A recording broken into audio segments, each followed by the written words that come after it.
I'm Michele Moody-Adams. I'm the Joseph Strauss Professor of Political Philosophy and Legal Theory at Columbia. I've been at Columbia for just under 5 years, and I've taught at 4 other universities during my career of 31 years almost. I'm a specialist in moral and political philosophy. I also do work in the philosophy of law and in the history of philosophy, especially the empiricists.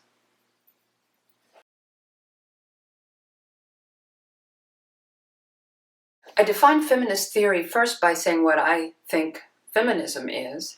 And for me, it's a commitment to the belief that women are equally worthy as men of respect for their capacities to lead, rationally worthwhile lives, but also for concern for their vulnerability as human beings. So that equal respect and concern is central to me for feminism.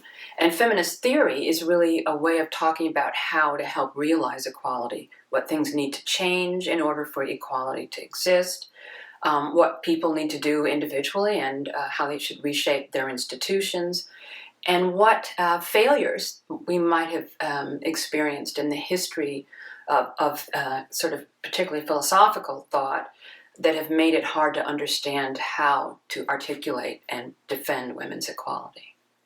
So my own interests in feminism are really quite distinctive. Sometimes they are a function of the extent to which the failure to respect women's equality has actually limited their ability to make an impact in the world. Sometimes it's a function of the way it damages families, given that women are often responsible for the greatest amount of care, both of young people, but also of older people when they're sick and infirm. And also that I think thirdly, for me, my interest in feminism reflects my sense that something's missing from the record of human achievement when one very large group of the species isn't given the kind of respect and concern that they're in fact due.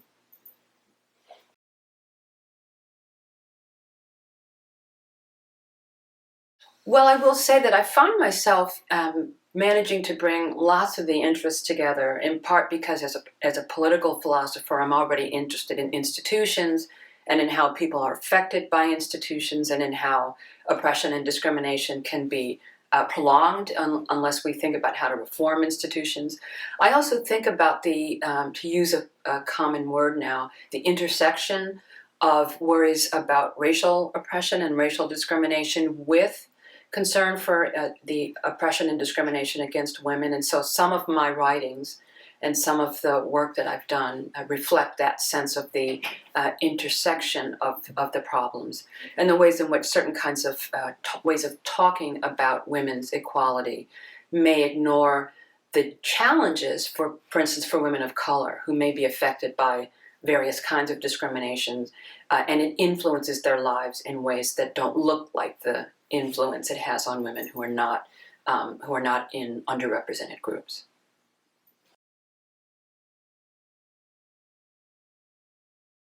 So I want to say a little bit about the piece called Reclaiming the Idea of Equality. It was a response really to a set of concerns that I have had over about a decade and a half about criticisms of so-called victim feminism that were coming from many places that wouldn't have seemed as though they had much in common. So there was a kind of conservative criticism that claimed that feminism was all about victimization. But then there was a kind of liberal feminism or even radical feminist critique that looked at the tendency of certain kinds of liberal feminists to assume that women in particularly traditional societies or in positions of socioeconomic disadvantage might be more subject to victimization than other women. And so the focus on victimization seemed to me potentially to distract us from some of the things we ought to be saying about what women's equality consists in. And I worry very much about the tendency to separate respect for our capacities to lead worthwhile lives from concern for our vulnerability as human beings. The two things, respect and concern, from my mind, need to go together. And there'd been a failure in the culture at large. As I said, both the conservative critics of feminism and then certain critics of liberal feminism to understand how to bring the two issues back together respect, and concern.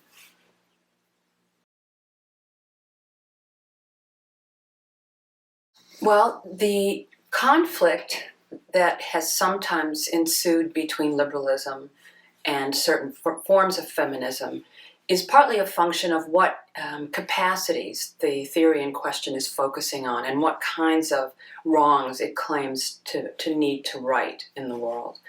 And I think there's a worry on the part of some liberal thinkers that if you focus entirely on the extent to which women can be subject, in fact, subject to victimization, sometimes sexual violence, sexual harassment, unequal access to employment, unequal pay, and so forth, that you might be limited to thinking about the remedy for inequality in ways that ignore the larger goal of empowering women to lead worthwhile lives.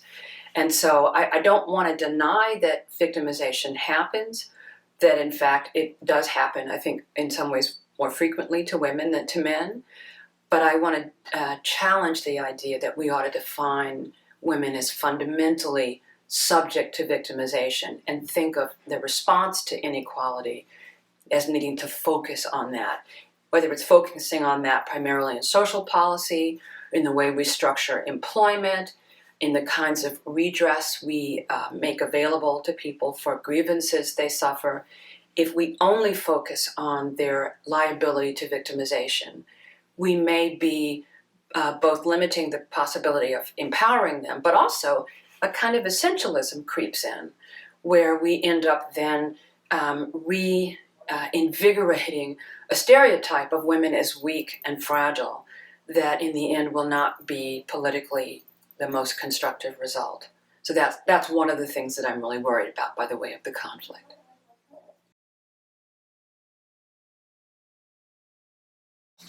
So thinking about some of the central concepts at stake in this debate about equality, people have focused, as I said, on women's vulnerability in a way that treats it as explicable entirely in terms of their vulnerability to being victims. And I want to suggest, first of all, every human being is vulnerable to victimization, and we do need to focus on that as a source of moral concern. But the danger for me is defining women, even their vulnerability, as fundamentally about being victims. Because if that's how you understand what it is to be a woman in the world, I think the temptation is whenever a woman says she's not a victim, somehow that doesn't count. And then the danger is to think that being a victim also means being silenced. And we are tempted to assume that if you're a victim, you can't ever speak up for yourself. And I want to resist that way of understanding human vulnerability.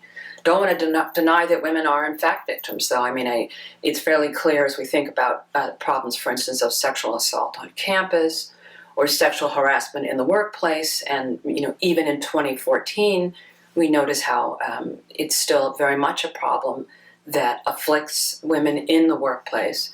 I want to deny that it is essential to treat women as fundamentally victims, even as a way of respecting their vulnerability or being concerned about their vulnerability.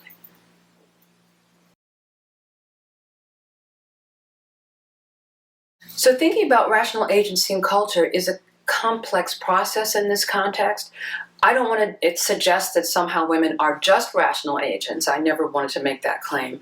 But I do want to suggest that one tendency that certain liberal feminists have had when they look at women from so-called traditional cultures, where there may be acceptance of ways of treating women in the culture that wouldn't be accepted in a liberal setting, we look at them and we say, oh, you couldn't really understand what your culture is doing to you. We need to show you how it's limiting you in some way. You couldn't possibly choose, for instance, to wear covering of your head and your body, that prevents you from walking around physically freely in the world.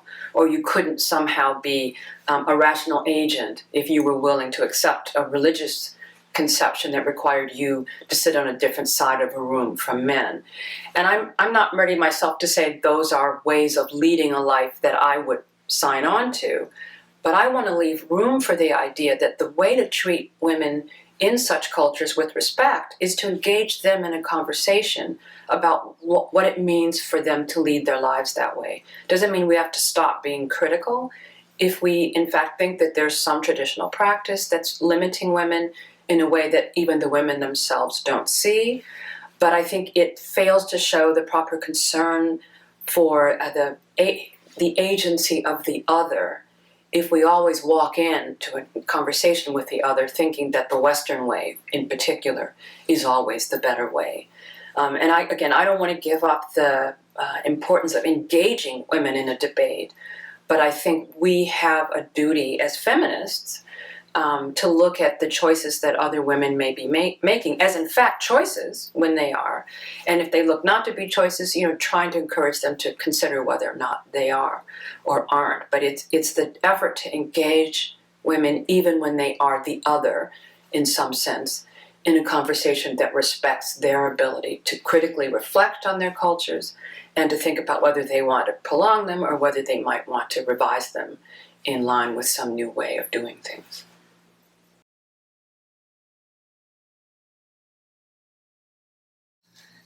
The most important point I would like them to take away from the article is that equality matters, and there may be different ways of thinking about how to realize it, but if we are genuinely committed to women's equality as feminist thinkers, we need to be open to the possibility that we might hear something from another culture, from women in another culture, that we didn't expect could be instructive about how to realize equality for women generally.